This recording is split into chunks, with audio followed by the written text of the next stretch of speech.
Guys, இன்னைக்கு நம்ம வீட்டில் என்ன சமையல்னு பார்த்தீங்கன்னா idli and prawn gravy. Idli நம்ம வீட்டில் குட்டி இட்லி சட்னி இருக்குது. ஸோ இட்லி ஊற்றியாச்சு. அடுத்து வாங்க நம்ம வந்து ப்ரான் சமைக்க போகிறோம். ப்ரான் சமைக்கிறதுக்கு தேவையான ப்ரான் எல்லாம் கழுவி நீட்டாக வச்சாச்சு. காய்கறியும் கட் பண்ணியாச்சு.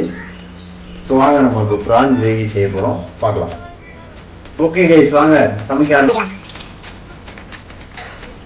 எண்ணெயை ஊற்றிக்குவோம். இப்போ நம்ம கட் பண்ணி வச்சிருக்கிற வெங்காயத்தை ஃபஸ்ட் போட்டுவிடுவோம். இப்போ வெங்காயம் நல்லா வந்து வதங்கிடுச்சு. இப்போ நெக்ஸ்ட் வந்து இஞ்சி பூண்டு பேஸ்ட் நம்ம அரைச்சி வச்சிருக்கோம் ரெடியாக.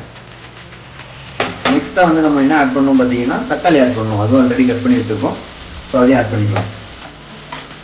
நெக்ஸ்ட்டு நம்ம உப்பு ஆட் பண்ணோம். ஸோ வந்து நம்ம வந்து கம்மியாக சமைக்கலாம், அதனால நான் ஒரு 1/4 ஸ்பூன் உப்பு ஆட் பண்ண போகிறேன்.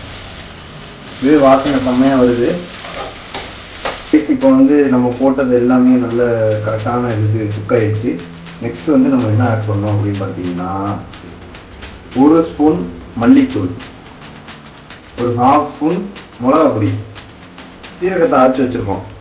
இது ஒரு 1/4 ஸ்பூன் இருந்தால் போதும். கரம் மசாலா ஒரு 1/4 ஸ்பூனு. கடைசியாக சும்மா ஒரு ஃபார்மாலிட்டிக்கு மஞ்சள் தூள். இதெல்லாம் போட்டதுக்கப்புறம் மறுபடியும் எல்லாத்தையும் கிளறணும்.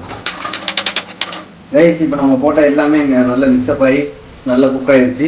கடைசியாக நம்ம ஆட் பண்ண போகிறது என்ன பார்த்தீங்கன்னா நம்ம மெயின் இன்க்ரீடியண்ட்டான ப்ரான். ப்ரானை போட்டு அப்படியே மிக்ஸ் பண்ணணும். ரைஸ் 1/2 கிளாஸ் தண்ணி மட்டும் ஊற்றிக்கலாம். இப்போ பார்த்தீங்கன்னா தெரியும் உங்களுக்கு. தண்ணி ஊற்றி அதெல்லாம் போட்டு மிக்ஸ் பண்ணும்போது அப்படியே ஒன்று இருக்குது ப்ரான் கிரேவி. இப்போவே பார்க்கறதுக்கு ஃபுல்லாக குக் ஆனதுக்கப்புறம் பாருங்கள் கைஸ், சும்மா அப்படியே எம்மி. கைஸ், ப்ரான் வந்து வெந்துட்டு இருக்கிறாங்க. அந்த சமயத்தில் நம்ம வந்து ஊற்றி வச்ச இட்லி வந்து வெந்துருச்சு. ஸோ ஒரு தட்டு இட்லி எடுத்துட்டேன். இது 2வது தட்டு. சமைக்கிறது ஆக்சுவலாக ஈஸி தான் கைஸ், எல்லாருமே கற்றுக்குங்க.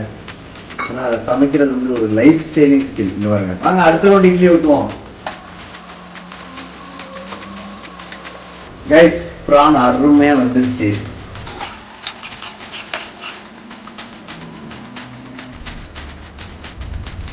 வாவுன்னு இருக்கு. Prawn gravy ready. அப்படியே வா கேமராமேன், உள்ள வாப்பா.